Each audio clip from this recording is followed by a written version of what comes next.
going. Okay. All right, well, let's kind of pick up a few pieces from last time, and then we'll move on from there. And I'd like to start by just hearing you talk about the Great Depression and what your life was like during the Depression, how that affected your family, and that kind of thing. Okay. Well, I remember that. I remember the Depression because so many of the people in our neighborhood, so many families, the people were out of work. The breadwinners were out of work. Fortunately, my dad worked for American Radiator and Sanitary Corporation, which is a plumbing outfit, and he was able to hold on to his job. And my dad was able to, things are tough, and President Roosevelt was making all kind of provisions to help people get jobs with PWA and all these jobs like that. But my dad was pretty generous, and he would bring food home, and we had plenty to eat, and he would even go to the neighborhood of people who are less fortunate. I remember him giving out food to the neighborhood, and I remember that much about him. And I can't remember that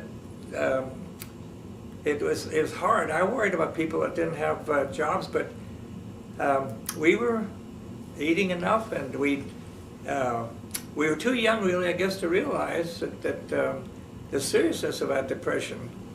But another thing, we had a grandmother who had been pretty saving, and any time that my two sisters and I need money for education, we were going through college at that depression, and it got to one point where we were a little bit low on funds, and my grandmother came through and helped us to pay the semesters that we needed money. And I'm trying to think. There's the main thing I worry about during the Depression was that people are so used to having everything, just like they wanted, and all of a sudden it's like a big bubble bursting. And I think young people didn't take it as seriously as the older people did. You can see why. The parents are the ones that provided for the children. But now that I look back, I realize there's probably a lot more that we children could have done too. We didn't know what to do about bringing extra money into the house because we weren't trained to do that yet. We were still going to college. So did your mother, my grandmother, work at all outside the home, or Now, did she? My mother? Yeah. Yeah, my mother was a homemaker. Okay. Yeah, she had been a school teacher. She had taught school 2 years before she met my dad. They met my dad was going to a school to better get his education in the business he was in, and while in school he met my mother, and that's when they got married. And that's how that is. Of course, I wouldn't be able to give you exact, I'd have to figure the marriage dates, but I was born in 1913, and so they were married at least 4 years before that time. So that'll give you some idea. Then my older sister followed me about a year and a half later. That was Evelyn. And then my younger sister Lois, she was about 5 years and behind us. So she's a baby of the family, of the siblings. And anything? Completely different subject. I know that your mother, my grandmother, painted this rose picture, which I'm going to show here. What did she do that a lot for hobby or whatever, or did she? Yes, my mother, she painted in watercolors, and she did it for hobby. And these pictures that you see, though she was a homemaker, she was busy doing the housework and everything, but on her, whatever spare time she had, she just liked to paint. There was a self-obtained hobby. She just picked it up. And okay.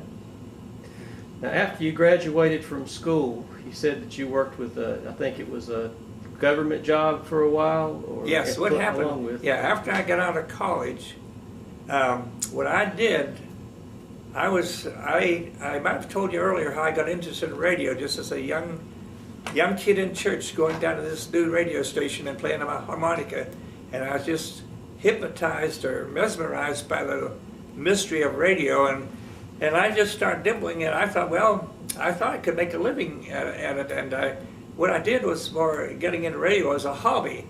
I was working at radio stations and on a newspaper, but I was getting paid very little.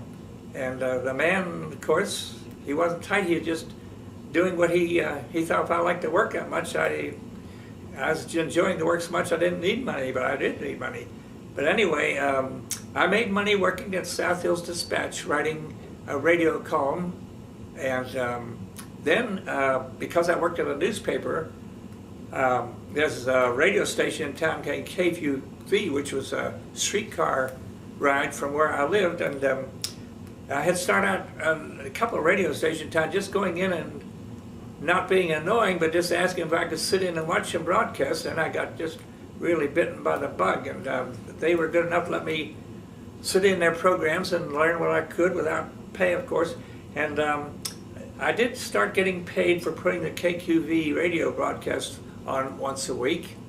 And as I told you maybe earlier, that's how I met Jack Benny. I was writing a radio column, and I was a weekly paper, and this lady, Jane Hamilton, in the big city of Pittsburgh, worked on a big paper, and being she was into radio work, I'd contact her a lot of times and congratulated her on her radio columns, and she invited me in to meet Jack Benny, and that's another story. One of the greatest thrills I've ever had. And but the radio work actually, and the newspaper work didn't pay me enough, and my dad was smart enough to know that I should have a steady job, and he said, well, you're trained as a typing teacher, you know how to type good, take this typing test. And the odd thing is I borrowed a typewriter. I didn't even have a typewriter, but I borrowed a typewriter from a fellow called Herb Morrison that worked at KQV. And Herb Morrison happens to be the one that made the first recording of the terrible Hindenburg disaster when it caught fire. He was there broadcasting, the only announcer, and he was working at that time for WLS in Chicago, but later on he had gone to KQV, and that's where I met him, and he loaned me his portable typewriter, and I passed the civil service exam and worked for the government from 1935 until 1930. Let's see, no, 35 to 37. That's it, 35 to 37. I was doing just fooling around with radio and small time money. But I got the government job in 1937 through my dad telling me about the civil service test. And then I worked from 1937 to 1942 in a federal building there doing clerical work. And I started out in their financial department, and I wished I had been smarter in finance because it was a real good paying job, but I was not good enough on math.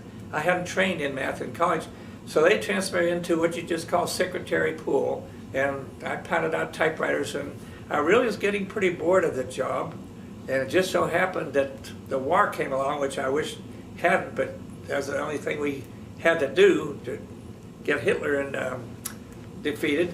From 37 to 42, I worked for the federal government, and I was drafted in about October of 1942, and from that time on, my life was military, and even when I got overseas in the military, I tried to get into some kind of radio work there, but they had much better trained people, so I didn't do that. I was just a clerk again. I got up to the rank of a sergeant as a clerk, and that's what I did during the whole war. And I ended up in military government. I worked 1 year. I worked 6 months as a civilian employee, which paid more than being a soldier. They needed people real bad to work as civilian people. And I was discharged over in Munich, Germany, and became a civilian over in Europe, in Germany. And I worked 6 months there, and then after that, I came home, and from there on, we might want to pick something up how I come back down to North Carolina.